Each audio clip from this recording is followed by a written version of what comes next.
already 10. Gising na ako kanina pa. I also having my coffee ready. Hindi ko pa alam kung anong kainin ko for breakfast, kaya nag-coffee lang muna ako. And then, hubby is at work. So, yeah. Stay at home ulit. Nagsalang na rin ako ng labahan kasi medyo madami-dami na yung labahan namin. And, yeah, now I'm watching the YouTube videos that I subscribe.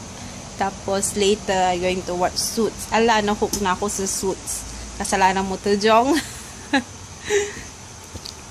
Cute naman ni Bebe. Wait, I'll show you. Nakahang lang siya.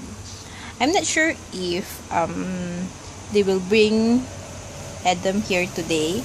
Kasi usually, pag nasa work si Dwayne, tapos may pasok sa school yung mga bata, dinadala nila dito, weekdays, dinadala nila dito si Adam para matulog.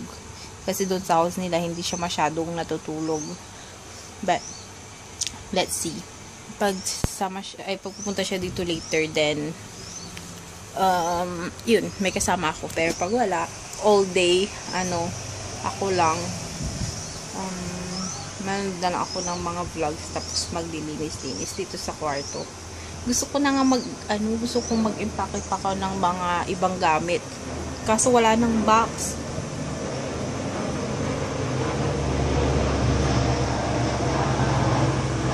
Sorry, yeah, wala nang box. So, yeah. Wala na akong masabi. Tsaka hindi ko rin alam para kung anong kakainin ko sa breakfast. Siguro mag-smoothie na lang ako. Kasi, yung binili namin na spinach, masisira na yun few days na. So, I need to use it up. Then, kahapon, binilan ako ni Dwayne ng fruits. Bumili siya ng mango, blueberries, and cantaloupe. So, fruit galore ako today. Tapos, meron na akong pang lunch. I cook corned beef with patatas. So, yeah. I settled na yung mga food ko for today. So, not so bad. Let's see what will happen today. Bye! Hello. So, ito yung mangga na binili namin kahapon. Bili ni Dwayne. So, sabi nung uncle na nagbenta, pag-press daw, pag medyo malambot na, ayun, hinog na siya. So, ito parang medyo malambot na. Na-excite na ako. Pinaka-favorite kong fruits ang mangga. As in. Yung hinog yung hilaw hindi masyado. Okay lang. Tapos ito, ubos na. Pero nung isang araw ang dami. Thailand plum ata to eh. Hindi ko bet. Okay lang. Pag may nagbigay, okay lang. Pero pag bibilhin, hindi ko bibilhin. Okay lang. Tastes like plum.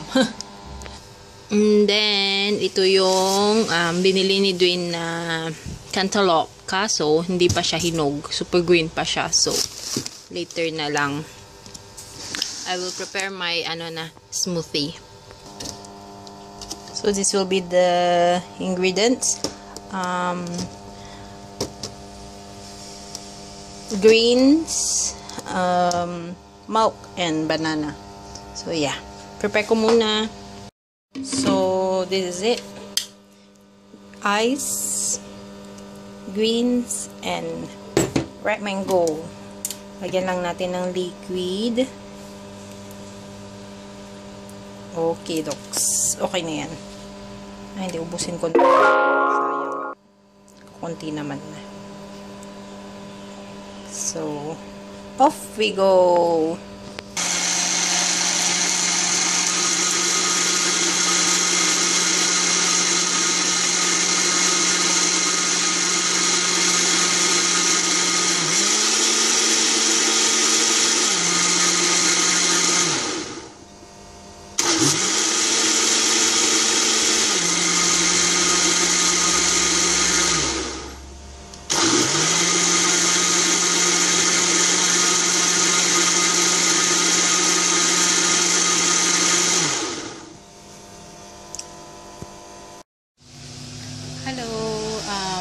plus na kakain na ako. Nandun pa rin sa kabila si mother-in-law ko tsaka sila Adam. Not sure. Kanina tumatawag ata sila kasi hindi ko nasagot yung phone. So yeah, kakain na ako. Going to have corned beef with potato and egg. And rice. Then some tomato. So yeah, kain. Minsan talaga nakakagulat, like God make a way, like God has so much ways to talk to us. Parang ito kasi minsan hindi ko to nababasa everyday kasi usually dapat everyday to binabasa, di ba? But minsan busy, tas minsan nakakalimutan ko. But today's reading, the capsule 31, yung title niya is More Important. Tapos kung mababasa nyo, hindi ko na lang mababasaan niya, ko na lang. Pero lately kasi lagi ko nakikita sa Facebook yung kay Jam ng Jamich, and then parang yung sinasabi na ko sa sarili ko na sayang, he really wanted to fight for his life, and then parang ang bata-bata man niya para mamatay. But like what it says here, today's reading, sabi niya, the moment na nalagot ang ating hininga, lalay ang espiritu pabalik sa Diyos. So like half siya, mixed emotion. Malungkot kasi kawawa yung mga mahal niya sa buhay na naiwan dito sa earth. But happy na rin kasi he's happy now. He's with our God na. So yeah, kadalasan ganito yung nangyayari sa akin. Sometimes I have questions, tapos biglang in other ways nasasagot siya. So yeah, share lang. Nang hapon, nakalimutan ko ng mag-vlog. Paalis na ako, mag-meet kami ni Jong sa Singkang MRT. Then maglalakad kami papunta sa St. Anne Church. We're going to attend the Mass and then Station of the Cross. So yeah, magti-train ako na naman after so long. So yeah, hi! Ito na kami sa Koy. Naantay ko na lang yung number namin. 616-617 yung number namin. Ito pala si Jong. Chine-check niya kung umuulan pa rin. We're here na St. Anne sa wakas. Yeah, my first time to attend St. Anne's Church. Ay, no, Tibas, Tinakbad. But anyways,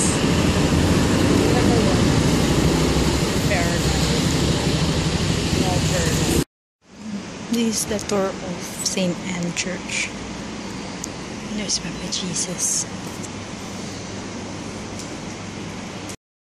Baby is here na. What are you eating, baby? How fun?